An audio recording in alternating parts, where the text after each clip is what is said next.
All right, coming up, it's a brand new I Am Rapaport stereo podcast with Matt motherfucking Barnes, world champion, NBA vet.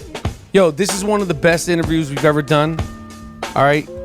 Talks about the Golden State Warriors championship run last season, the dirty business of basketball, LeBron James' greatness, marijuana in the NBA, who would win a shooting contest between Klay Thompson, KD, and Steph Curry, playing against Kobe Bryant, playing with Kobe Bryant. Yo, Matt Barnes, this is one of the best interviews we've ever done. We also got Bizarro Eli Manning. As you know, he was benched by the New York Giants a couple of days ago.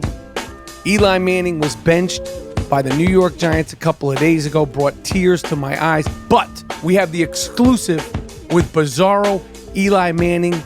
The Grammy nominations came out. A Tribe Called Quest wasn't nominated. It's a brand new, hard-hitting I Am Rapaport stereo podcast with me, the Gringo Mandingo, and Matt motherfucking Barnes, Matty B. It's the I Am Rapaport stereo podcast. Let's go.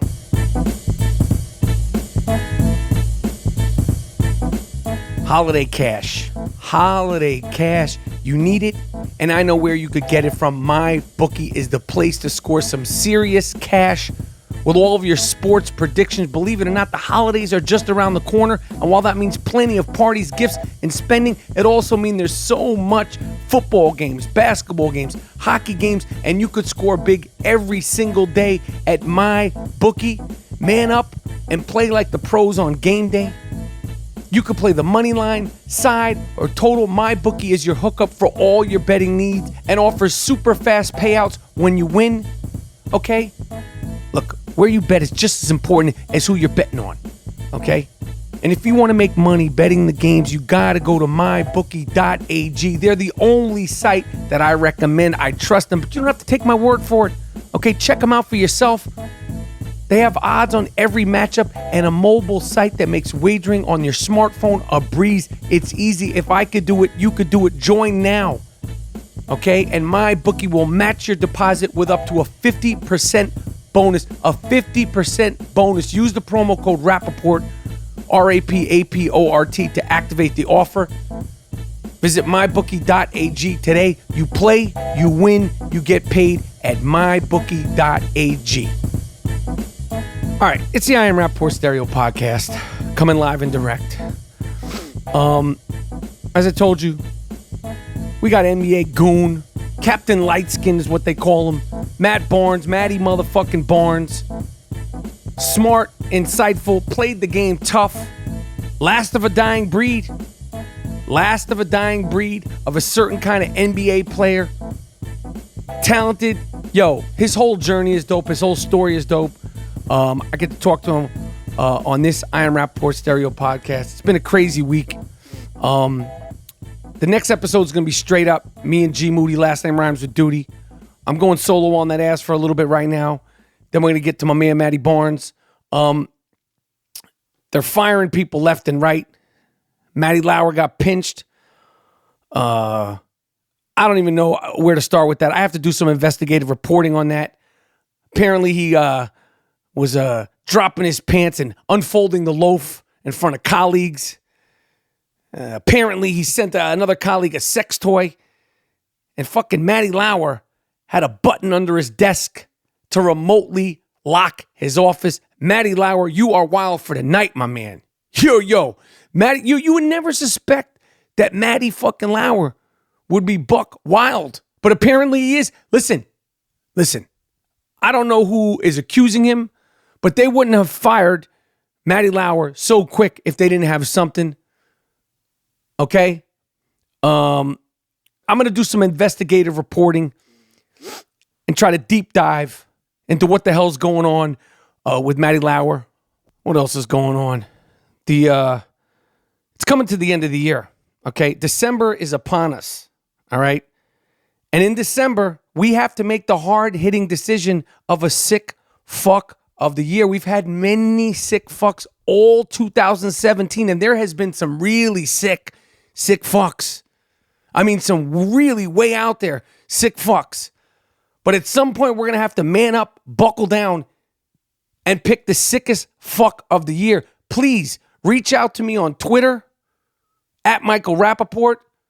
Slide in my DMs on Instagram. You can always email us at iamrapaportpodcast@gmail.com. I see a lot of you guys coming into my DMs with signs of support. I appreciate that. I have no problem engaging with the fans in the DMs. But when you start talking greasy, what do? You get the shame game, okay? And we shame you. I had a guy come in my DMs the other day, he was going to smack the shit out of me. He's going to smack the shit out of me?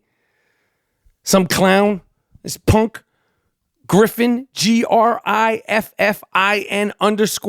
_ Tyler, TYLER 88 on Instagram. Said I'm so irrelevant. It's sad. No one even fucks with you. Stay out of the way if you have something to say about, well, blah, blah, and I'm going to smack the shit out of you. My man, you ain't smacking shit, ho. This dumb motherfucker even had the balls. He's so dumb, this clown, Griffin Tyler. Look him up on Instagram. I put him on my IG story. He changed his whole program. Griff's Lawn Care, 410-622-2077. That's 410-622-2077. Feel free to call this prick up. He's got bleach tips and a nose ring talking about he's going to smack the shit out of me. Griffin Taylor or Tyler, whatever the fuck his name is. Okay? That's an impromptu one-off shame game. Griffin _ Tyler, TYLER 88. Smack the shit out of me. You got blonde tips, French tips, and a nose ring. You ain't doing shit. Got a lawn care business. Feel free to call this prick up. 410-622-2077 and ask him why he's sliding up into the Gringo Mandingo's DMs and making threats. Okay?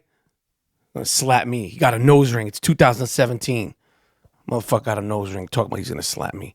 So they benched Super Bowl champion Eli Manning. Bob McAdoo. This fuck. Okay? And my first response was this. Miles, play the clip. Ben McAdoo, coach of the New York Giants. You decided to bench Eli Manning? You. You're benching two-time Super Bowl champion Eli Manning? You motherfucker, you. The only person that should be getting benched is your fucking barber, okay? And whoever's telling you you look good with that dumb fucking mustache. You're the coach of the New York Giants. This isn't a minor league baseball team in Saskatchewan, you motherfucker, you. You're benching Eli Manning and you're going to start Geno fucking Smith? Geno Smith is not the answer. Geno Smith has never been the answer. The only person who's the answer is the great Allen Iverson, you fuck you. Bench yourself for not improving the offensive line, Ben McAdoo. Bench yourself for not getting us a decent running back. Bench yourself for letting D'Angelo Williams become a wrestler. He was available all off season, but you didn't get him. You don't bench Eli somehow, some way, Manning. He somehow, some way got us Super Bowl rings. 2 of them, okay? The Steelers would never bench Terry Bradshaw. The Miami Dolphins would never bench Dan Marino. When Geno Smith throws 3 interceptions in the first half, and you, Ben McAdoo, come over to Eli Manning and tell him to check in. Eli Manning, you say these very words. Coach, eat a dick. I ain't going in. You go in. Okay, that was my first response. I was angry. I was angry. Ben McAdoo chose to bench Eli Manning. Okay? Now, if you don't follow football, listen, Eli Manning, I've said it. I'm on record for saying that he looks, I want to use the right word, slow. He has the face of a slow person. Okay? When they won the Super Bowl and they beat the New England Patriots, not once, but twice, he didn't even get that excited. Okay? I just think he's like, there's like a little piece missing. Obviously, he's a functioning, high-level NFL quarterback. Apparently, he does so much for charity on the low. But seeing Eli Manning at the press conference moments after he found out he was getting benched, looking like he was about to cry, literally almost brought me to tears. I don't know. I didn't get a lot of sleep. Okay, but it literally almost brought me to tears. The guy only cares about football. His father, Archie Manning, Obviously, his brother Peyton Manning, who's more well-known. He does the commercials. He's funny, hosted Saturday Night Live. Eli Manning has 2 Super Bowl rings. He comes from a family of football. And you want to bench him, Ben McAdoo? Fuck you. You almost had my man Eli Manning crying at the press conference. A lot of people said to me, what would Danny Aiello say about Eli Manning being benched? Because obviously Danny Aiello is a longtime New York Giants fan. And I think Danny Aiello would say, Ben McAdoo, you slick back hair cocksucker. You mustache wearing motherfucker. Eli Manning won 2 fucking rings. Two fucking rings. And you fucking bench him. You cocksucker, you. You motherfucker. I think Daniela would probably say something like that. And I tried to get the Eli Manning on the I Am Rapaport Stereo podcast. No go. But we have the exclusive. I got a message from Bizarro Eli Manning. This is an I Am Rapaport Stereo podcast exclusive from Bizarro Eli Manning. He called my phone and left me this message.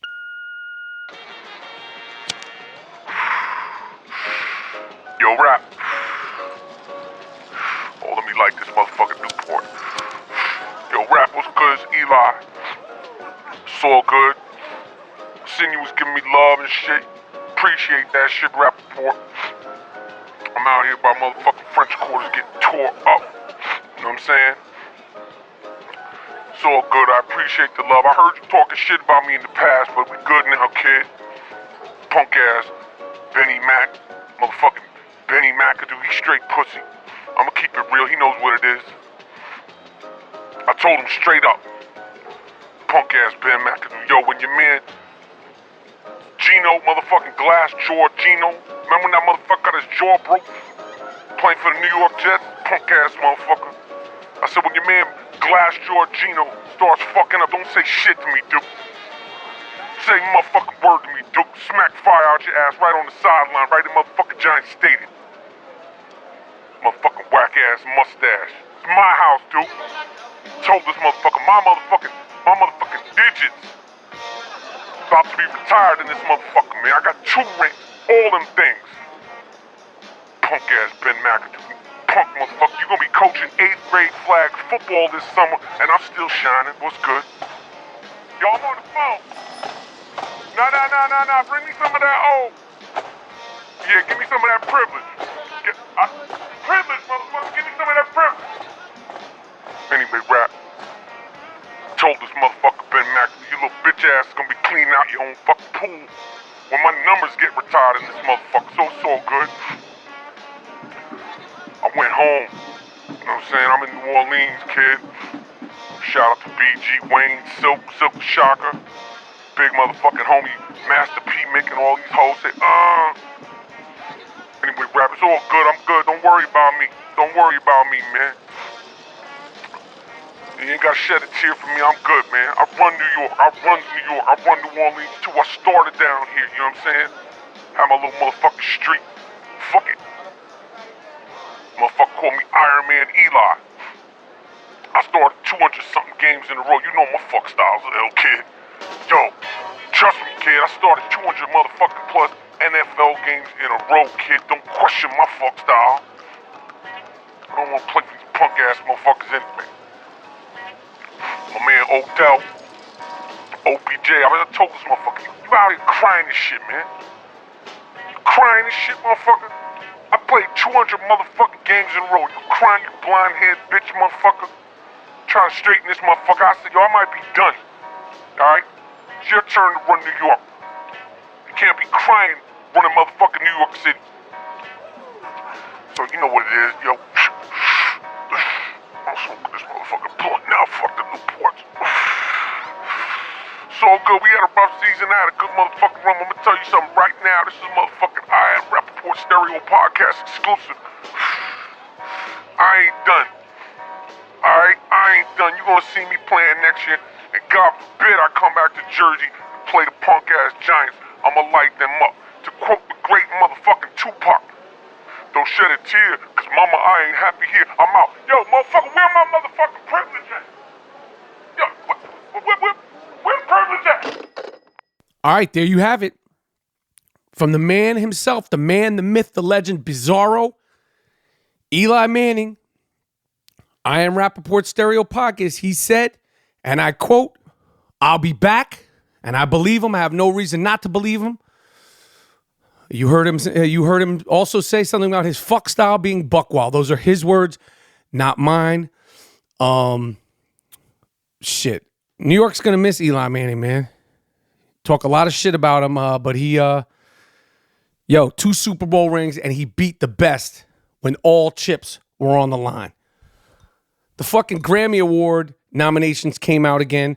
And I've talked a lot about awards, Academy Awards, winning them, losing them, who gets nominated, who doesn't get nominated. And it seems like who doesn't get nominated seems to always trump who actually does get nominated. And if you remember last year's 2017 Grammys, the headline of the show was A Tribe Called Quest, not even a year after the passing of the great Phife Dawg, shutting down the show. Busta Rhymes, Consequence, Jerobi, Ali Shaheed Muhammad, Q-Tip, they went up there, they performed, they did their thing. And that was the headline of last year's Grammys telecast, okay? This year, the nominations come out, and I don't care about record of the year or any of that stuff, although I don't understand this dumb shit. They have these categories, record of the year, okay? And some of these records I don't even know, so I'm not going to talk, but I'll say this. Childish Gambino, the kid Donald Glover, who I respect, he's a talented artist.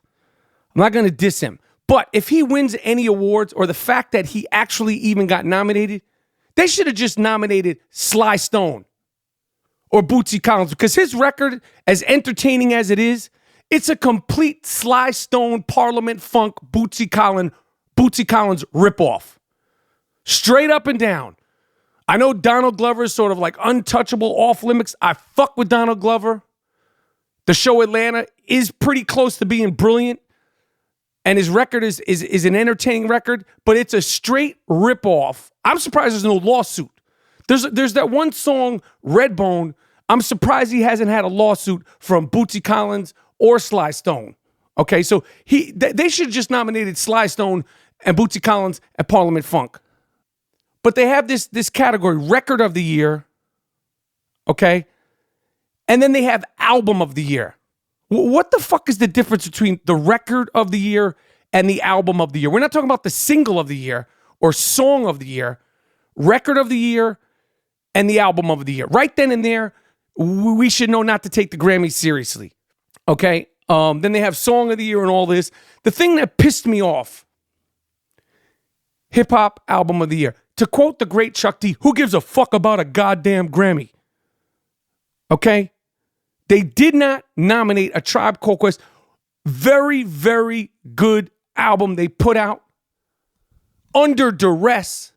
If you haven't heard the Tribe Called Quest record, We Got It From Here, get it. They gave best rap performance to Big Sean, Bodak Yellow by Cardi B. Jay-Z got one. Kendrick Lamar got one.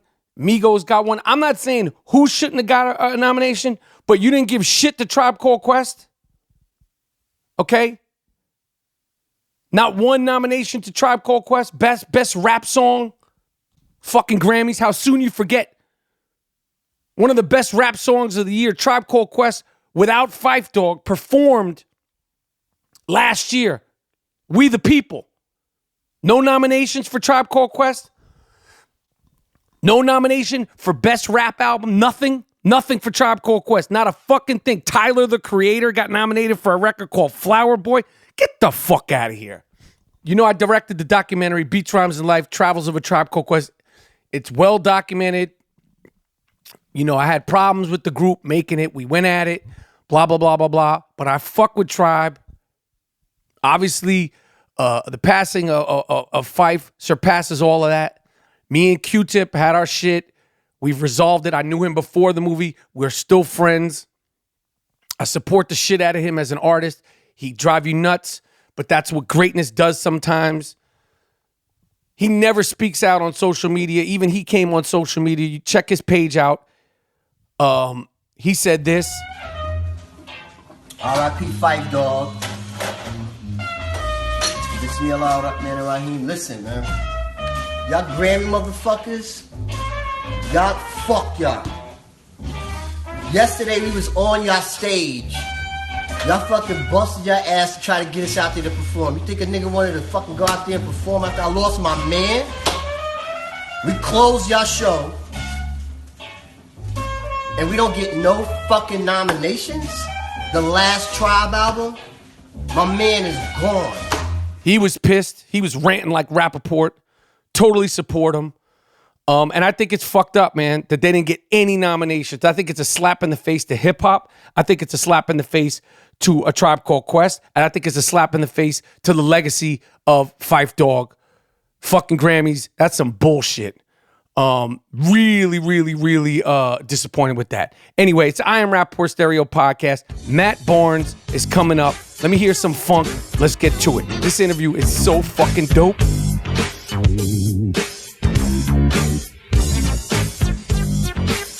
All right. The I Am Rapaport Stereo Podcast with Matt motherfucking Barnes.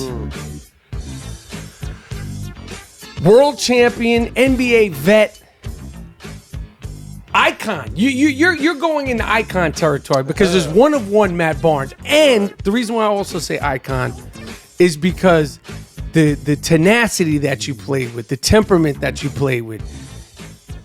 I don't know how much of this is going to be in the NBA going forward. It's done, really. I think it's done.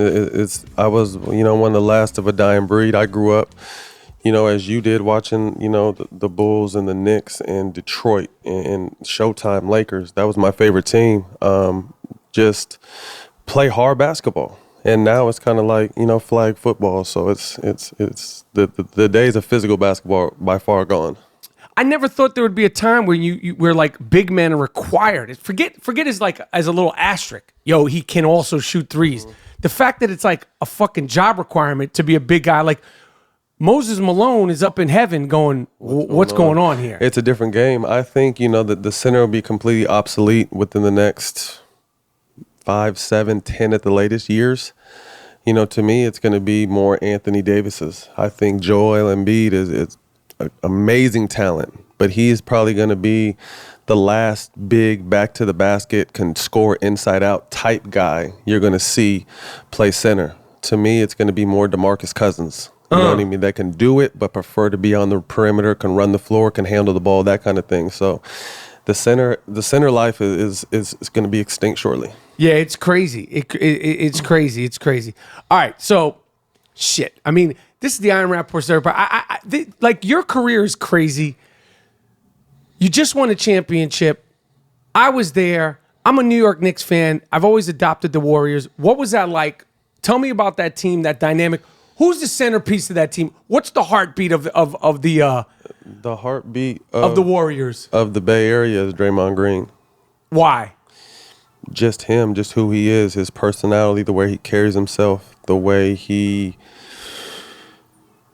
leads by example, is not afraid to get in anybody's face, and that goes from coaches to players to management. I think the Warriors as a whole take on his identity. The Warriors franchise take on Draymond Green's personality, and I love it. I love it too. What the fuck is he talking about 99.9% of the game? Is he like...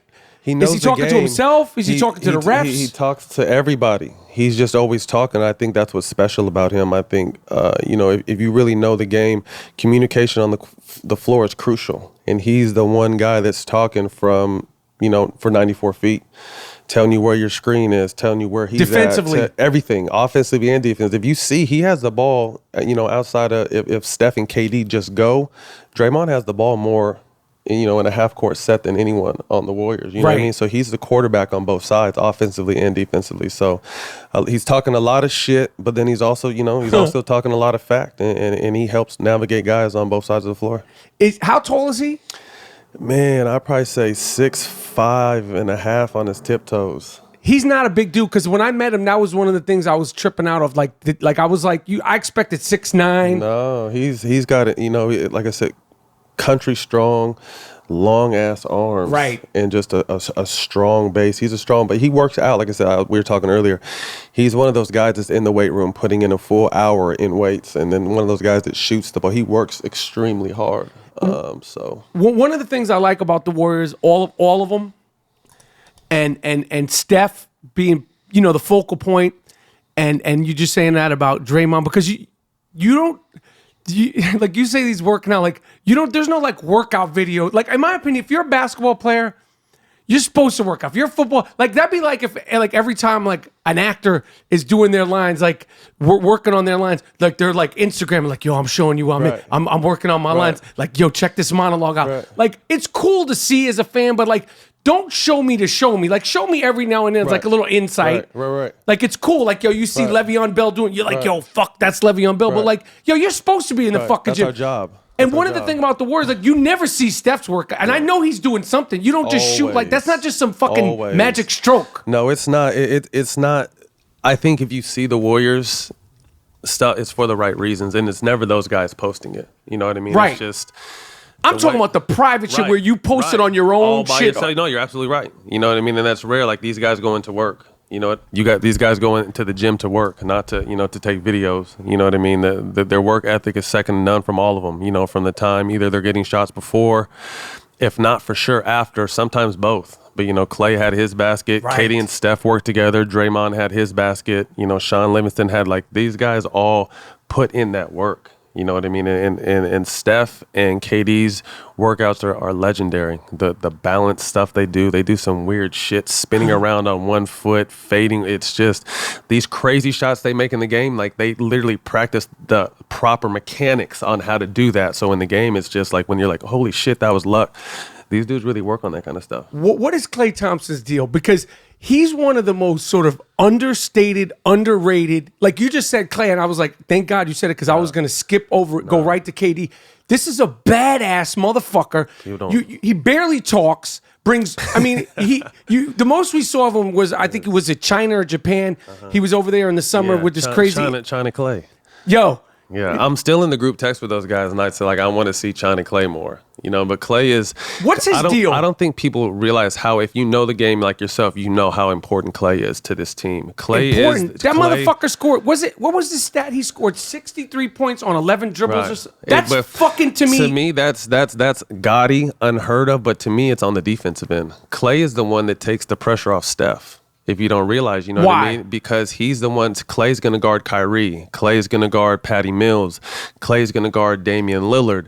Klay is the defensive wing stopper. Not to say Steph can't play D, but I mean, they're going to put Steph on someone that's not as much as a threat because Klay will take on that challenge. You know what I mean? So that's what I had to tell Klay sometimes during the playoffs, because I don't even think he realized how important he is sometimes. There was stretches where he wasn't scoring well. Right. And I would see him, he, like you said, he's real quiet, so he'd have his head down, and I'd either call him or text him later that night, like, what's going on? He's just like, I was 1 for 11, or, I didn't hit no shots. I'm just like, Klay, people that know the game, and especially our team and this organization, realize how important you are. You're the reason why Steph had Steph's amazing, but you're the reason you helped Steph have 38 tonight. You know what I mean? Because he didn't have to chase Kyrie around, or he didn't have to chase these other guards around. So that was something that I really saw just as a veteran player being around a lot. I looked at him and saw, like, I don't even think he realizes how important he is to that team. That's crazy to me. Yeah. That's crazy to me because, he's so sick. And like I said, I don't remember. I'm probably not getting it right, but it was like 60 points in 11 dribbles. Like you think, like to me, that's up there with whether or not, I still dispute whether or not Wilt Chamberlain actually scored the 100 because there's no footage of it. Right. Let's say he did. Right. But to score whatever it was, 60 points, and I'm probably saying it wrong, on 11 dribbles or 13 dribbles in the 60-point thing, that's fucking... Motherfuckers insane. Dribble the ball 11 times on one possession. You can't do it. Shout out to my man Kyrie. Right. That's a given. But I mean, that is. And I just spoke on his defense. He might be, and people think I'm crazy, like he might be the best pure shooter out of him and Steph and KD even. Right. You know what I mean? Klay shit is so mechanical and so picture perfect. Picture squared. perfect, man. It's the pro. If you want, your kids to learn how to shoot, watch Klay Thompson type thing. So Klay is dope, man, and I hope the franchise realizes how important he is. Because he's someone that you definitely wouldn't want to slip away. Oh shit. I don't know anything about the business of basketball and how they distribute the money. It's a dirty business. It's a dirty business. Yeah. Why you say it's a dirty business? You've 14 seasons in the NBA. It's just it's at the end of the day, you can't have feelings. You know what I mean? It's a business. What I don't like though is it's the double standard. And we spoke about this before. Granted, I don't like the way LeBron left and went to Miami. KD went to Golden State. When we as players take our future and our happiness in our old hands, we're the villains or we're the bad guys. When the organization cuts you, trades you, waives you, it's the business. You know what I mean? So where the fuck is the median right there? Like, why we can't always be bad. Right. You know what I mean? So you don't want us to be mad for trading, or you don't want to be mad for cutting us. You don't want us to be mad for waiving us. That's the business. But then you guys want to burn jerseys and talk shit. The owner of the Cavs was talking crazy about LeBron. Right. And I'm sure they probably did the same thing about KD. So they're the villains because they want to be happy and go somewhere and win. But when it happens to us, it's the business. So it's kind of just a double standard cold game. I totally agree. And I would say I have to be up there with the world's leading shit talker against LeBron. But I know that where my heart is and my respect for all you guys, for all the athletes that of the sports I watch, I have such admiration. And whether it's Tom fucking Brady, can't stand that motherfucker, but I know what the fucking deal is. And obviously LeBron, his greatness is, and what he's done off the court. To me, forget the big three, forget the fucking titles, not titles, lost titles. For me, the most impressive thing and why I say he'll never be like Mike, and it's the best reason why he'll never be like Mike, is because Mike, when he played, didn't say shit. And the fact that LeBron is inspiring everybody behind him to be like, you know what? Huge. I am going to say something. And to do it so outwardly and do it in such a raw way. Like, I talk shit about the president, but when he said, you bum you, I was jealous, and I'm a great shit talker, Matty B. We needed it. You have to. LeBron has done what he's supposed to do. Granted, he's not perfect. Granted, he's the best. You know what I mean? There's people on his ass right now, but he's the best. So people are going to hate him for those reasons. Right. But if you look at what he's done outside of the way he left Cleveland with the big old press conference, I didn't agree with that. But if you take that away, he's been a tremendous ambassador for not only the game, but for the youth around America. The business seminars he holds in the off seasons, the outside businesses, the TV shows, speaking up against the president, like, to me, the only thing he needs to come out and do now is say, like, they need to legalize marijuana in the NBA, and then he would be the GOAT. You know what I mean? To be real, like, he's done what he's supposed to do, man. Shit. You know what I mean? Like, as the person with the platform, he's done it. You know what I mean? And like you said, Mike didn't speak out, and you made a great point. The fact that LeBron is speaking out is amazing. It's amazing. And everybody, they admire all these other things, but it's going to inspire other people, younger kids who look at him like Ali, who look at him like Jordan, or whoever your guy is. Do you think, what is your take on the marijuana? It's because it's like the fact that Karl Anthony Towns, such a young player. It's good. You guys have spoken about it. Steven Jackson, Al Harrington's talking about it. But when it's a guy in the league who's not just some wayward 12th man, like he's a star, and he's a young star. Superstar. And also, you would never think, because he looks such like a nerd, such a nerd. You just never know.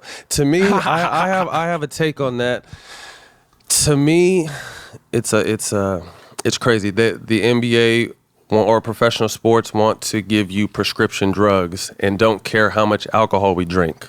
So you're risking getting addicted to pills like Brett Favre did. Not to take shots, but it happened. DUI is all through our professional sports. Right. You know what I mean? But but you want to outlaw the one thing that's going to keep your ass in the house, relax you, and make it so you don't have to take all these pills or drink alcohol, because people don't realize our bodies get beat up. Right. Beat up. I mean, NBA is, if you're a good team, you're playing 100 games a year with preseason, the playoffs, and all that shit.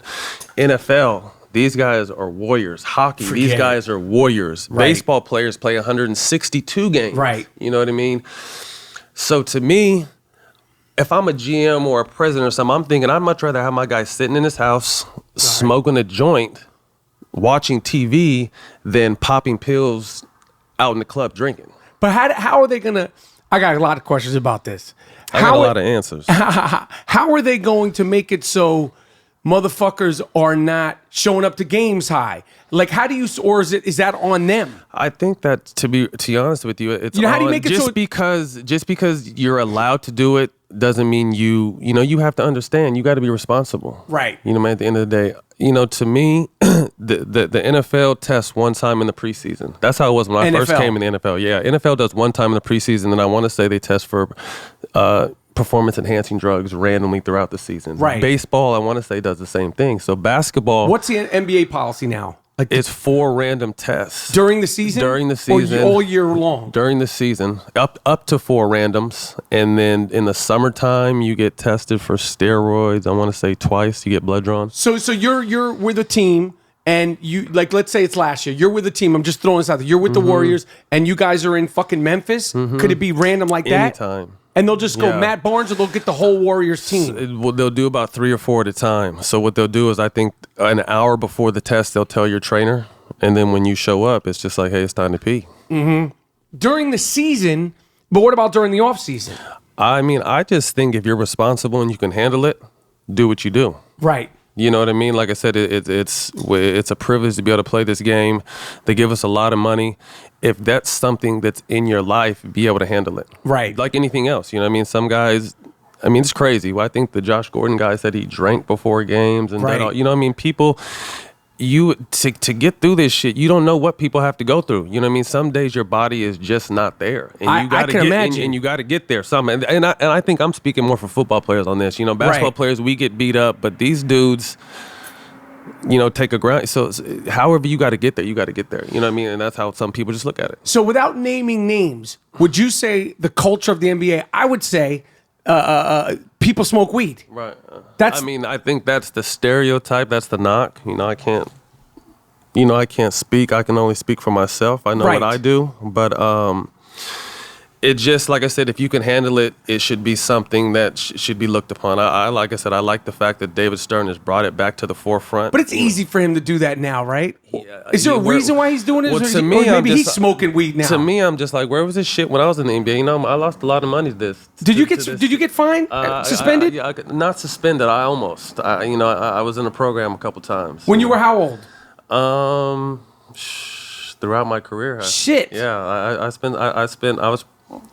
was one of the I was one of the loyal ones to the program. Do you think it'll ever be where the NBA legalize it, or they don't make it not legalize it, where they don't make it? It's not. I don't think it's the fact that say, hey, smoke weed. I just think it's the fact that like how the NBA used to be when I first came to the NBA. You get tested in the preseason, just like baseball and football. So I got what you're going. Smoke I see weed. what you're saying here, man.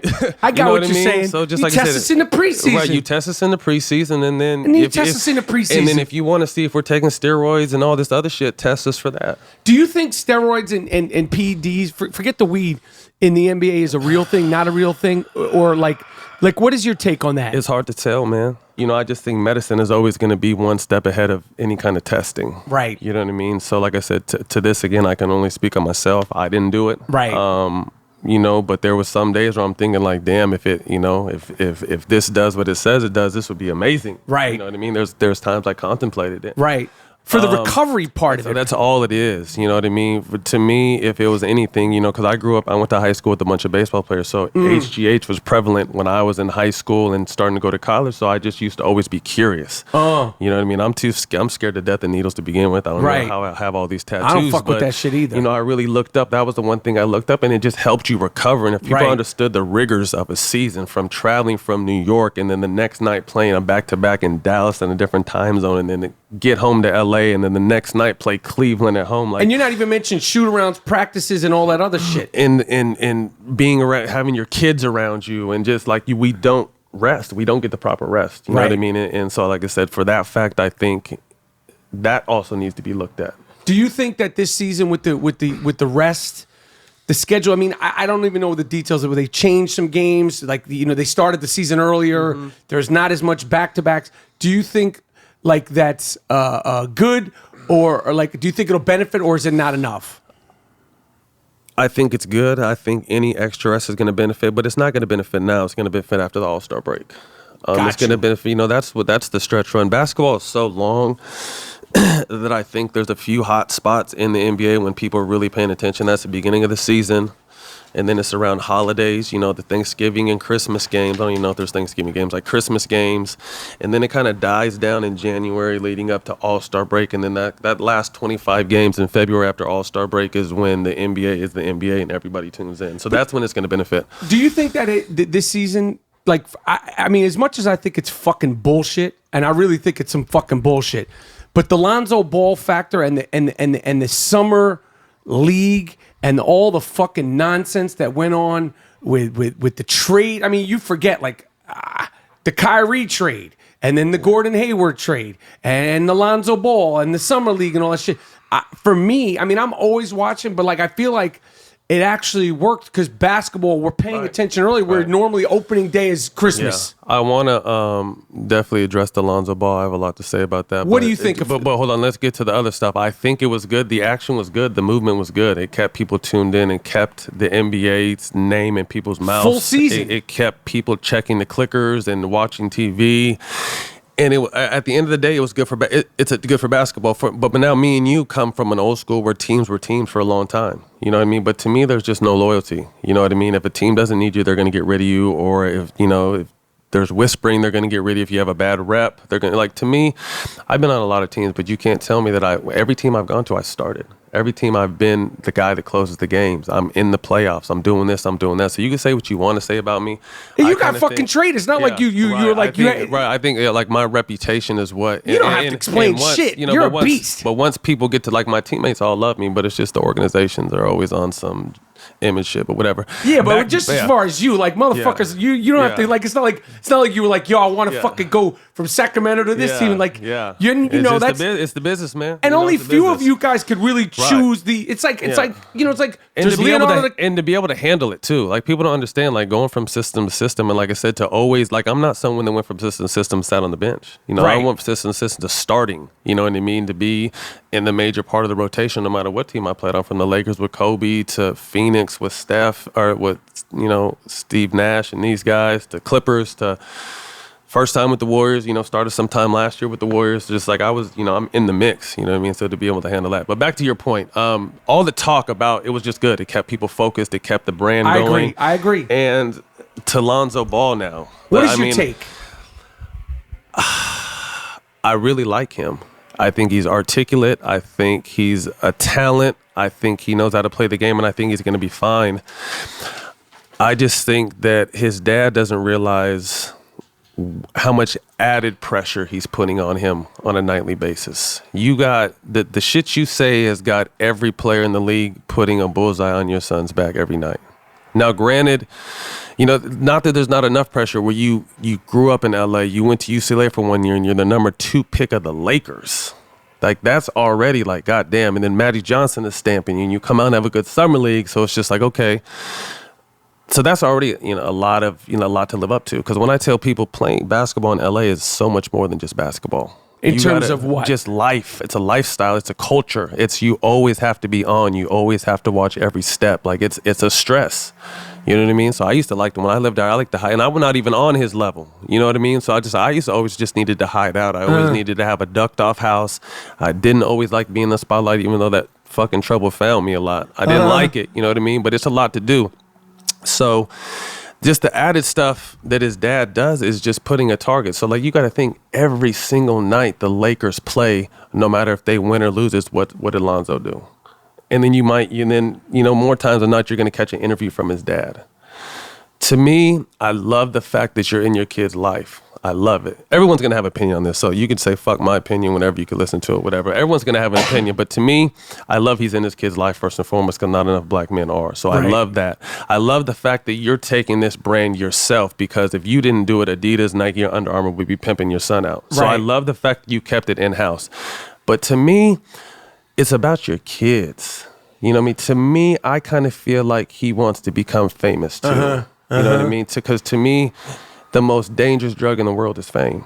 I agree. It by hands down, people will sell their soul to the devil. They will kill. They will do whatever to be famous. You know what I mean? And to me, that's what it seems like more to me. Now, he may be an evil genius, and I hope the brand does well, and I hope they become $1 billion empire, and their kids and kids and kids are set. But to me, all the shit talking he does is only putting a target on all his sons' backs. And you know, make it about the kids. Right. Make it about the kids. And this thing that happened with LiAngelo Ball, it wouldn't be national news. Hell no. It would have been a blip. Because LeVar Ball is his dad is the only reason why it was that big. And that's like... doesn't make... I mean, that's my alma mater. It doesn't make it right. It doesn't... The fact that it's UCLA is a big deal. The fact that it's China, it's a big deal. But it wouldn't have got the coverage it got. Fuck no. Not even close. Hell no. It would have been NBA stars, brother got arrested. Bye, that's it. Little sort of thing. I agree. Now, I thought Patrick... Lonzo has got a lot of game, though. You think he's gonna be? You think he'll be fine? Yeah, I think so. I think after he just understands once he gets a handle on the pressure, because he's under a lot of pressure every night. It's crazy. Once he gets a grip on the pressure, and it's just be able to go. They understand like he's not a scoring point guard. He's a making point guard. But granted, he's got 2 triple doubles in the season. He's 19 years. Like he knows how to play the game. So just give him time. Like I got a lot of faith in him. I think he's going to be a great talent. Now you may, in my opinion, or may not. You said you're not playing any more ball. You may or may not play anymore. You're in the league. Let's say you were playing this year. Your first game against Lonzo Ball. The disposition that you have after all the shit that his father was talking, you with any rookie, but particularly because are you like? Well, I'm just telling you, like the game plan in the locker room would be, because I would probably be the one saying, like, if I was with the Clippers, for instance, like me and DeAndre Jordan would be saying, like, yo, let him come to the basket. We're going to put him down one time. That Patrick Beverly shit. Yeah, like welcome him to the league. You know what I mean? That's just, he doesn't understand, like, you're going to do that to most rookies to begin with. Period. Just because. But with him. Know what I mean? But to him, and like I said, and the father's talking so much shit. That's it. That's the only reason, though, because I guarantee people that don't like Lonzo Ball didn't do anything to make you not like him. No, he's chill. You don't like him because of what his pops is doing. Yeah, straight up. And that's fucked up. Yeah, it's You fucked don't even up. give him a chance to, like, earn your hate. It is fucked up. You know what I mean? It's fucked up. I guarantee 98% of the people that don't like this kid don't like him because of his dad. They wouldn't even know about him. Like, he would just be another high-touted rookie. And in my opinion, whether it's LeBron, KG, Kobe, you, any fucking player, like, yo, when you're that young, you're gonna make mistakes. There's learning curve, but like him, it's like every basket he makes. You can't. Everything he does. Every turnover he makes. Every turnover, every triple-double. His whether those triple-doubles are warranted anyway. His field goal percent, like, it's always going to be something to talk about. You know what I mean? And now what they talk about the other night where he didn't step to there was a pushing match and he didn't right. Like, everything he does is under a matter. Like, just get off his nuts for a minute. Let the kid be 19 and play. But you guys, if you were with the Clippers, you got to put them on that ass real quick. Yeah, one time for the one time. Yeah, we just got to check. One time for your mind. We got to check in with them. You know what I mean? And that's how the league used to be. You know what I mean? Like, there's people don't think like that no more. You know what I mean? And what's going to happen though? You have to conform. It doesn't matter what we think as older people now. We're old. You know what I mean? How old are you, Matt? I'm 37. Fucking 37. Yeah, so it doesn't matter what we think no more. You have to conform. The game is fast. It's the Golden State blueprint. So they want to see run and gun, 130 points. They want to see KD go for 50, Steph go for 50, Klay do it. You know, that's what the world wants to see. They don't want to see defensive battles. They don't want to see people getting hand checked and not getting to the basket dunking. Like, you can't touch nobody no more. Like, can you imagine if Michael Jordan played today? He would easily average in the 50s because he's going to the foul line every game 30 times. Every game. Like, people think James Harden goes to the foul line. Like, MJ was going to the foul line 30 times a game in this NBA. He would kill it. It would be a joke. Ridiculous. So that the game is so fucking soft now, it's like, it's disgusting. But that's what, like I said, it doesn't matter what we think. Like, it's run and gun, and this is the style that is building this brand into a monster.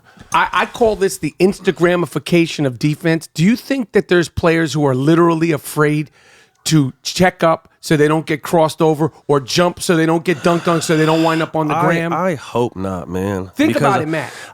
These are young kids. They've grown up with it. I'm sure it's crossed their mind, but when you're playing, like, you got to be locked in. Because, like, me, that was my thing. Every night I'm guarding Kobe, I'm guarding D-Wade, I'm guarding LeBron, I'm guarding KD. So I can't, like, their highlights cross through my mind. I see it on film, but that's the last. Like, these motherfuckers aren't doing that to me, is what I'm thinking. Right. So but I'm not gonna get out the way for it. I'm gonna foul them or guard their asses. And if it happens, when you're guarding greatness, it's gonna happen. See, one thing going into this season so far, the defense. And I'm not like some fucking guy who's like, I want to see defense. I don't give, but I'm like, it's so bad. Motherfuckers moving out of the way, and like, yo, if you're really playing defense, you're gonna get crossover. If you're really, question. You're gonna let motherfuckers. It's part of the game, and I think they're afraid to wind up on that ball god or that world star, and like, it's unfortunate. You know what I'm saying? It's unfortunate. Okay, before we go into your fucking career is crazy. Like the names, like the people that you guarded. But one more question about the Warriors. Kevin Durant, how good is he? What's he like? And what was it like being a teammate with all the scrutiny last year? Was insane. The Oklahoma City games, the Russell Westbrook games, and this was fucking nuts. Mm-hmm. That was fucking crazy. What was that journey like with being a part of it with him? Have you ever seen anything like that? I got there late, so I missed the first one, right? You weren't there. The cupcake shit. But knowing KD off the court before we became teammates, he's just a good dude, man, and you kind of feel bad for him. Not feel bad because of shit. To me, he's the best player in the world. I'm just going to put that out there. To me, he's the best. Like, better than LeBron. LeBron possibly passes the ball better, but you see KD playing defense this year, and I love that. You know what I mean? He's got an 8-foot wingspan. You know what I mean? To me, I used to like guard these motherfuckers. That's why I tell him, like, guard them. You know what I mean? We had a good talk before the season started, and I told him, last year you didn't step on any toes, but it's time to get back to me and KD this year. Right. And like I said, when I say that, it's not being a ball hog, because that's not in his nature. He's a very efficient player, very passing player, but just go back into showing. Like, I think the world might have forgot, like, who the best player is. And this is not a knock on LeBron. It's not a knock on Steph. Steph's a motherfucker too. Like, I've never seen anything like Steph. I've just never. It's and incredible. You're talking about you played against and with Kobe in his prime. Yeah, Kobe's the best player. I missed MJ, so to me, Kobe's the best player of my generation, best player I've ever guarded. All of that, but these people we're talking about right now, like Steph, incredible. I've just never seen someone with so much ball control or touch or feel for the game. It's gross. It's disgusting. It's gross. He had that one highlight I'll always remember. When I was with the Clippers, and it wasn't the one where he stepped on Chris's shoe and made him fall. That was cold. Were you with the Clippers that night? Mm-hmm. But it was the one where we were. I'm just going to say this right now, because we've only been talking. I've had a lot of legendary moments. It been around. You're fucking my head up right now. Moments. Can I just ask you this? No matter what happens on this podcast, Matty B, will you please? Because we're only going to be able to touch the surface. Yeah. No, I come back. Yeah. No okay. doubt. I'm there. All right.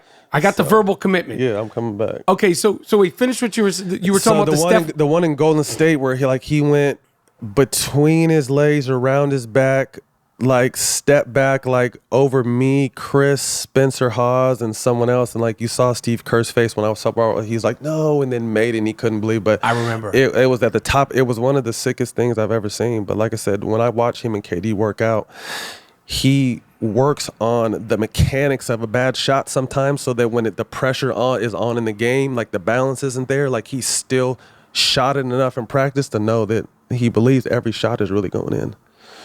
Incredible. And man, you're fucking my head up. Let me just throw this at you. You got to bet $1 million. Okay. You have to pass. No, it's not even pass the ball. You got to bet $1 million for a guy to make 50 shots in a row in an open gym. You get to choose between Kobe Bryant, Steph. I'm not. You don't have to tell me the rest. As far as a shooter, yeah. Maybe Klay.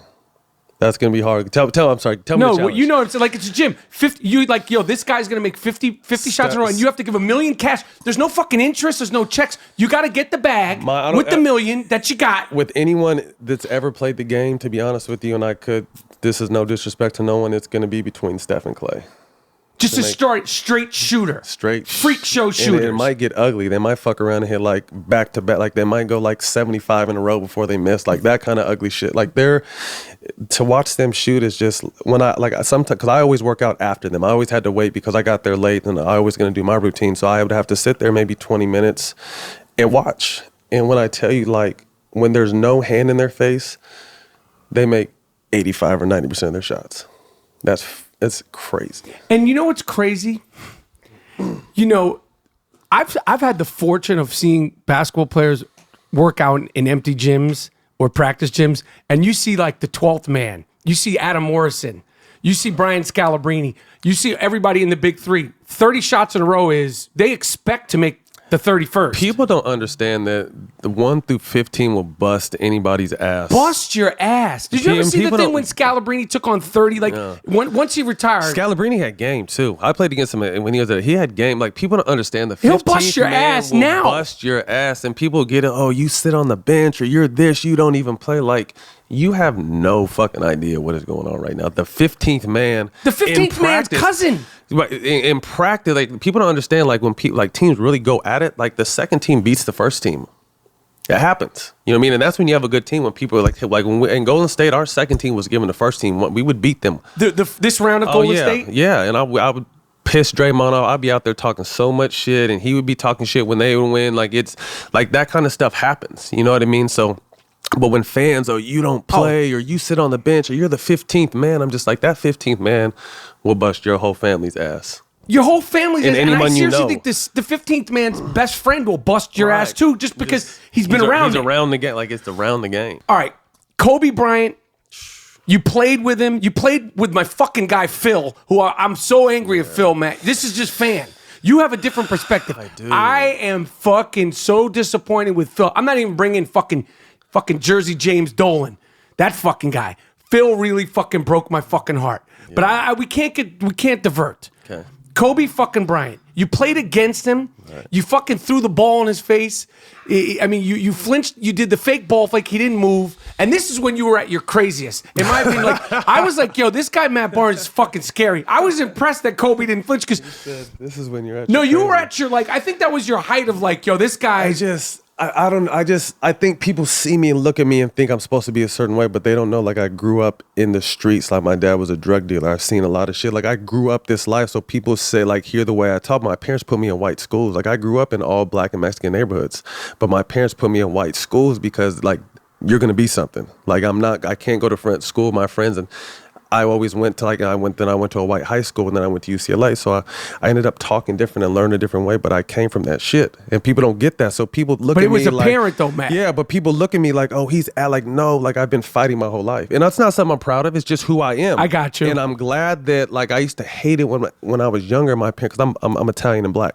You're half Italian, half black? Half Italian, straight, half black. Straight up? Straight up. Half Italian, half black, yeah. Get the fuck out of here. People think I'm the Mexican. Fucking paisan over here. Mexican, Puerto Rican, no, I'm Italian and black. But I used to hate it when I couldn't be with my friends and my parents would put me in white schools. But that's just...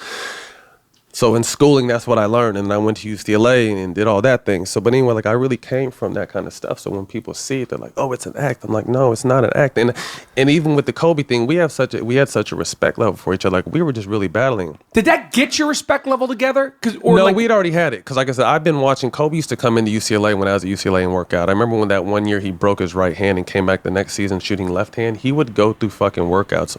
All that he had to have a cast on his right hand. He did a whole workout, left-handed jumper. You were watching. I was at UCLA. Everything you would do in a regular workout, he did it with his offhand, and the shit blew me away. And then the next season, he came back shooting all kinds of left-handed shit. But to me, mentally, I'd never seen nothing like him.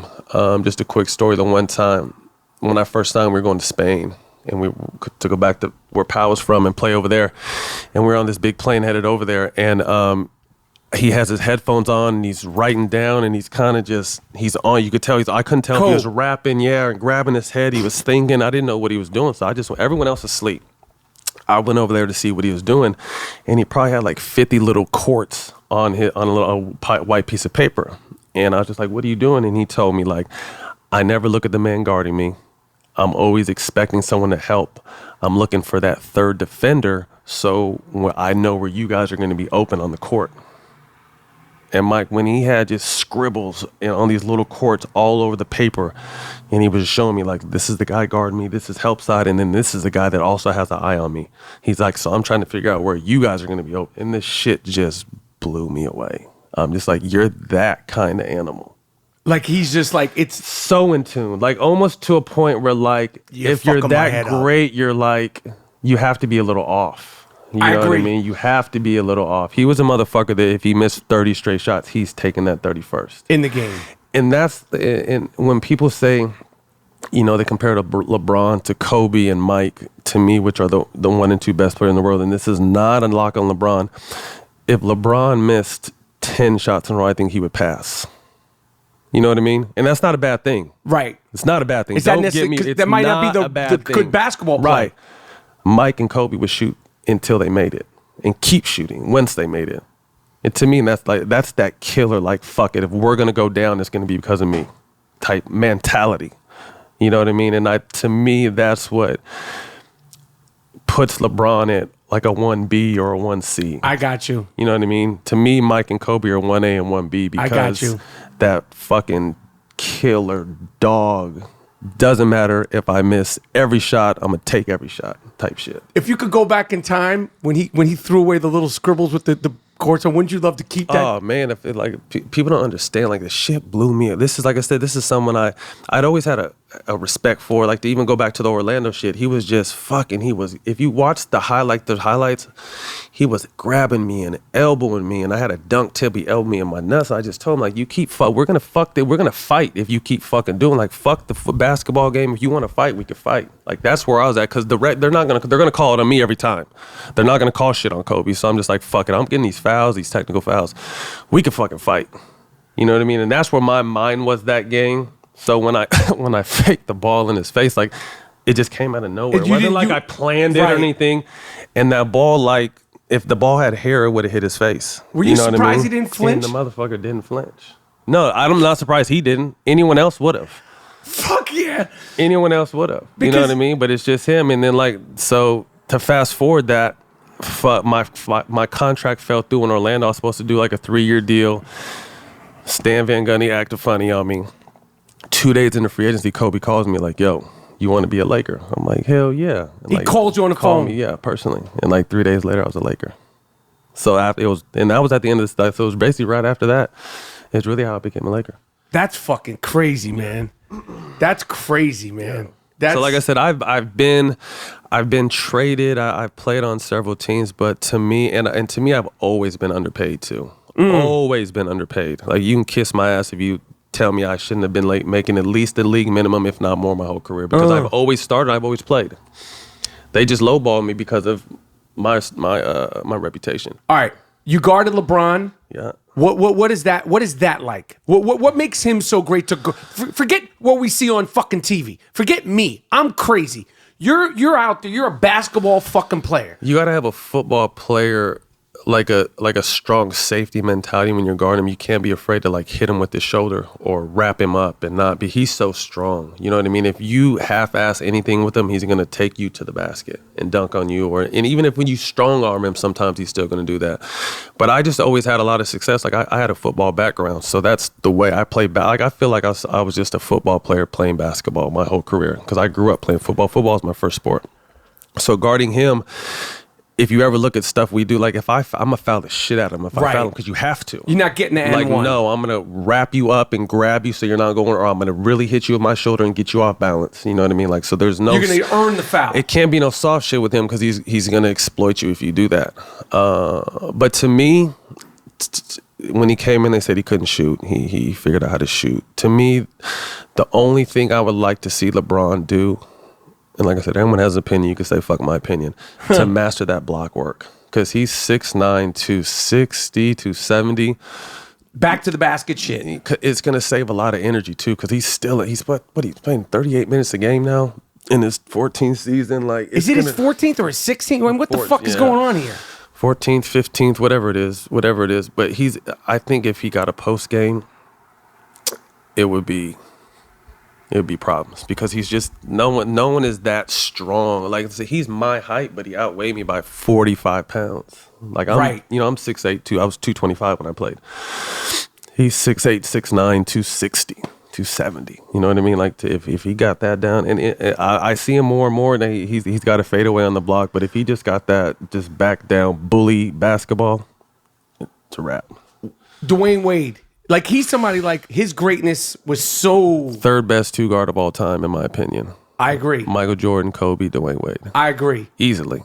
Monster. And never seemed like he was going fast. Obviously, that's from... I'm on the fucking... Listen, monster. Why was he so good? Just his athleticism, he was always great for. I remember the game plan. Don't let him reject the pick. He would always set you up. Don't let him what? Reject the pick. Don't let him reject the pick. He would cross you over and go baseline and dunk that shit, or the Euro step dunk. Like D Wade was a monster.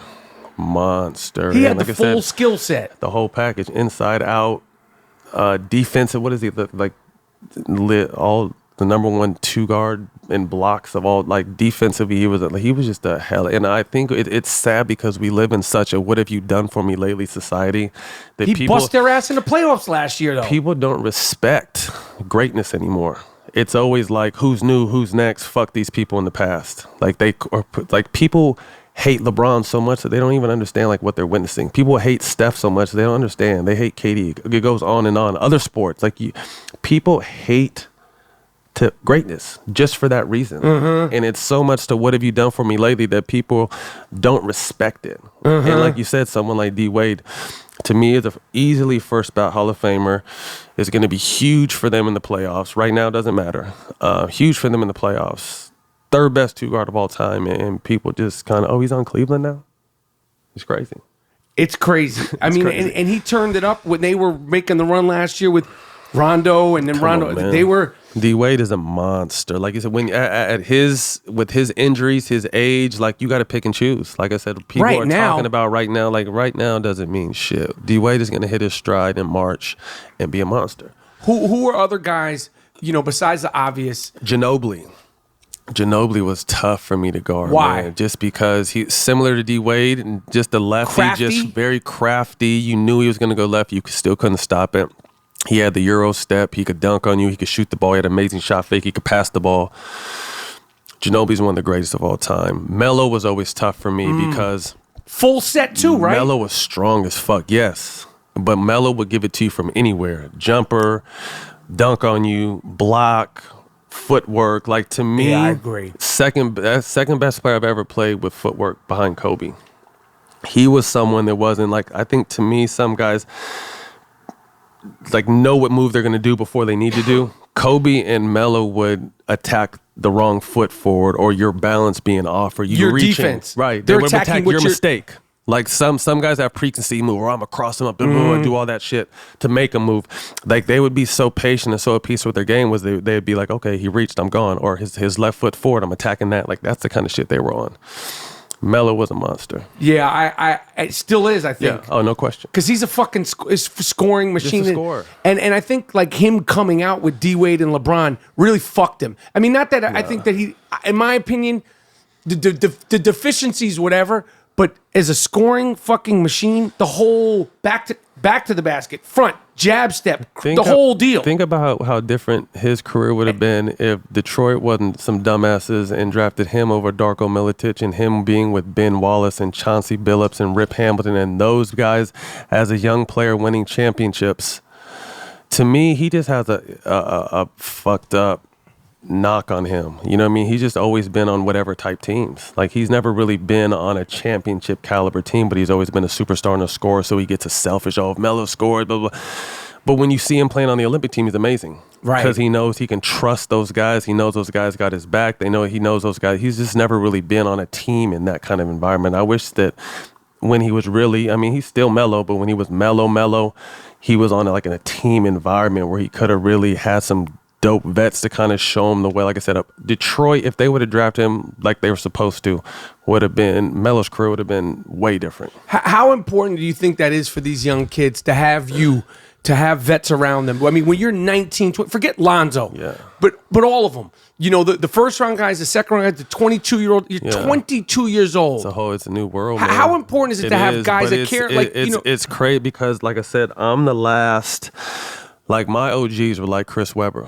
You know what I mean? Like, someone that was really like a super vet. Like, he had a bad rap. Was one of the best people I've ever met. I agree. To this day, still a close friend of mine.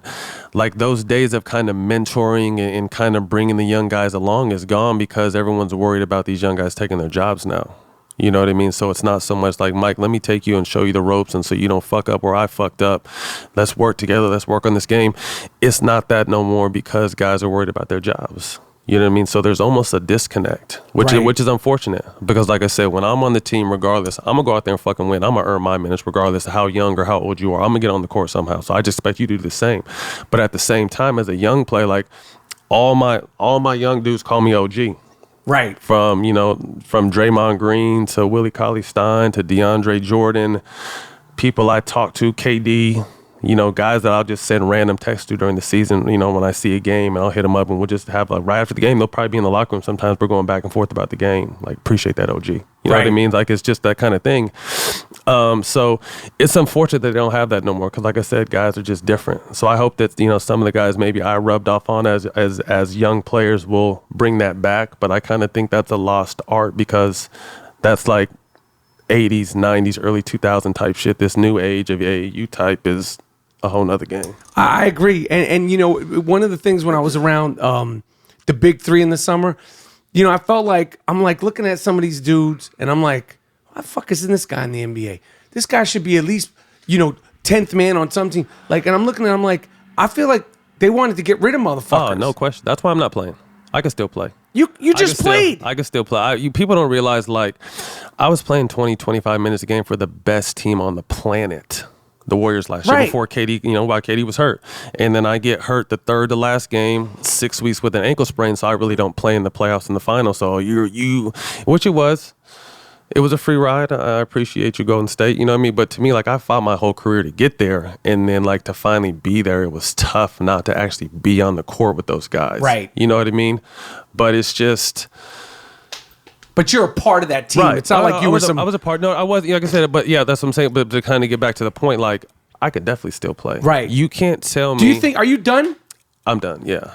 You don't want to play anymore? There's certain situations that my agent and I have discussed, teams that we've spoken to and made aware that if they need something, I'm still staying in shape and ready. Right. But it has, to me right now at this point, like I played years. I did well with my money.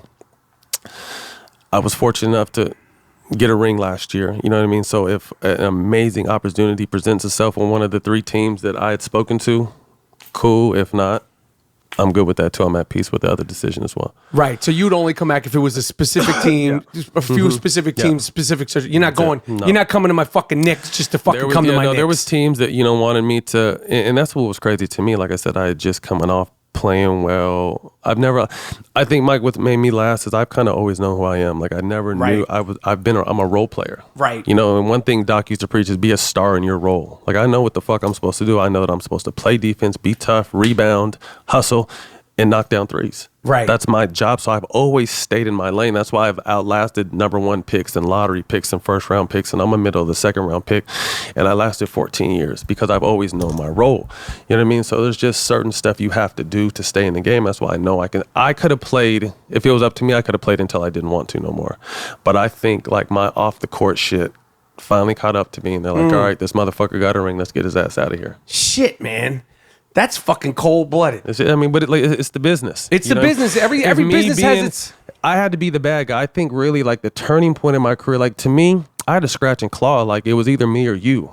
You know what I mean? So I'm going to fucking make it. Whether I got to fuck you up or we got to play basketball, like, I'm going to play in the NBA. That's how I looked at it. So at the beginning of my career, I was physical. I would hard foul people, and I think that reputation stuck with me. So once my skill and my mental capacity and everything else caught up with myself, and I really learned to play basketball, I still had this fucked up reputation. Mm-hmm. So it's just like, fuck it, I'm going to be the bad guy. I'm going to be the best bad guy I can be. Mm-hmm. So when I put the ball in Kobe's face, that's kind of when I became, like, I put, like, the black cape on. Like, okay, there's the fucking asshole. He's the bad guy. And I was, to this day, that was what was it? Was that 2009? Like It's almost 10 years ago. Like people still. That's when I became the villain, you know what I mean? So, and I've done other stuff too, you know, off the court stuff, but it was always some real shit that had to happen type, you know what I mean? It wasn't me out here looking for trouble. Right. You know what I mean? So it's just like, I think the NBA feared me because I was so real. Like, I think they think because, and granted, it was a blessing to be able to play 14 years and do what I did and make it a living to put a ball in a hoop. Like, kidding me? It's a blessing. But at the same time, like, they think they own you. I was always the guy, whether I'm going to speak up for my teammates, I'm going to speak up for guys on the other team if I see him getting fucked by a certain situation. I'm going to speak up for other sports just because, like, there's not enough people that do. In all walks of life, even in politics, you know what I mean? Like, I'm going to speak. I have a platform. Like, why not use it? Like, Right. you say, keep it, stay, you're a sport. No, motherfucker, I have this platform for people to listen. And sports is a small part of my life. You know, Right.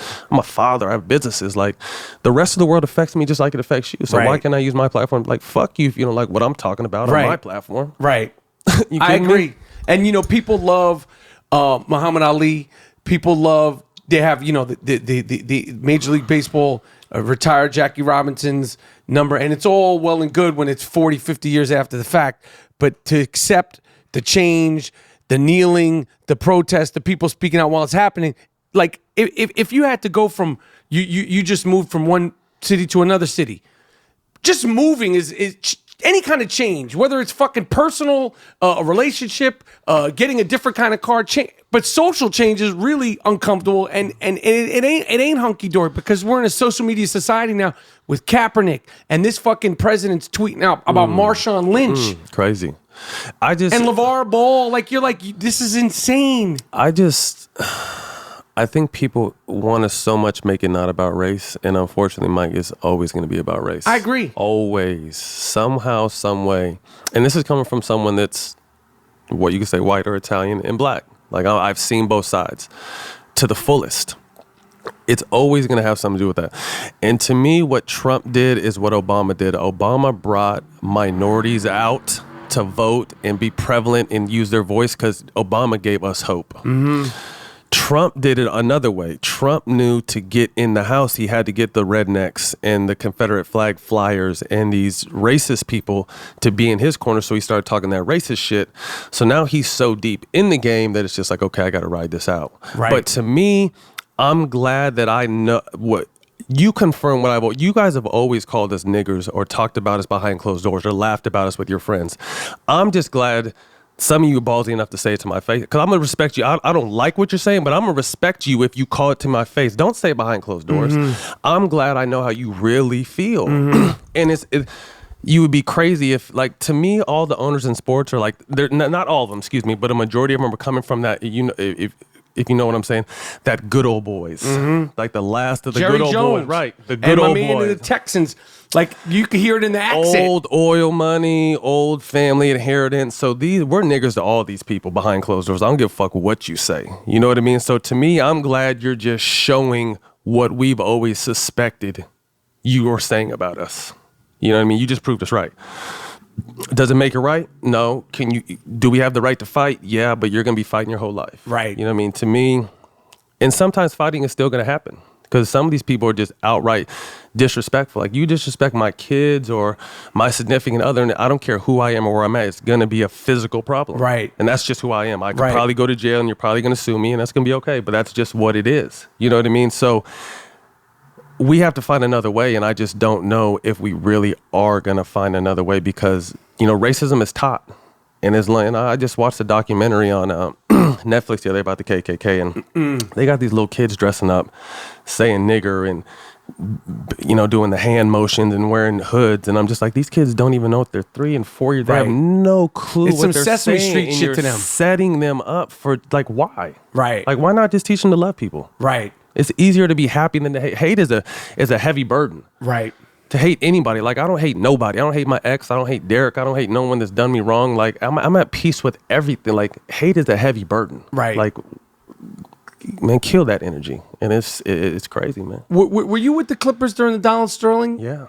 What was that craziness? Like that was It was unfortunate, you know what I mean? Because this is when we beat the Warriors in the playoffs. Right. This is right before, because the following years when the Warriors became the Warriors. This is the Mark Jackson Warriors. Right. So this is, I was the one that it came out, I want to say, the night before we had a game in Golden State. The first part of it came out, and when he started saying what he was saying and everything, and I'm tight with BD, Baron Davis, and Baron Davis been told me about Donald Sterling, you know what I mean? And then Baron's someone I've known for a long time, so it didn't surprise me. Like I said, none of this stuff surprises me, you know what I mean? Like, it just doesn't surprise me. So to me, it's not really that big of a deal. My high school was, vandalized by the KKK because I beat this kid up that was calling my sister a nigga. So I've just seen the most extreme sides of racism. So I don't let none of that stuff affect me. But back to your point, it came out the night before a game. So it's just like, so we start talking in the group chat as players, like, what do we do the next morning at breakfast? Doc makes a speech, and what do we want to do? And whatever we do, we got to come together as a team. So we came up with some stuff, and, we decided to wear the shirts backwards with not showing the clit, and then, to toss them in center court. And we just wanted to, I don't know, it happened so fast that we just wanted to show some kind of unity as, because 98% of our team was black. Right. I think we had Spencer Hawes and a couple of equipment man, Right. A couple of white guys sprinkled in there, JJ Redick, but JJ's black by affiliation. We just wanted to show some kind of, people, forfeit the game, don't play. You're trying to tell me we're in the NBA playoffs and we're going to let this motherfucker say some stupid shit and we're not going to play because, how about you don't go to work because your boss feels the same way about you? That kind of stuff pisses me off when all these, but don't play, don't do this, don't do that. Like, how about you don't go to work? Because I guarantee some of your bosses don't like you either. You know what I mean? But you want us to not do it, so. But the Donald Sterling stuff was crazy. It wasn't really that big of a deal to me. They made it a big deal. Race is a big deal. Sometimes they pick and choose when race is a big deal. So, they got him out. Ballmer came in, an amazing human being, great heart, great spirit. I wish that guy nothing but the best. But it was interesting. Hey, I can fucking imagine. All right, Matty B. I got so many more questions. I'm going to shut it down. This is dope. This is dope. I appreciate it, Matt. I'll come back, man, whenever you need me. Let's do it.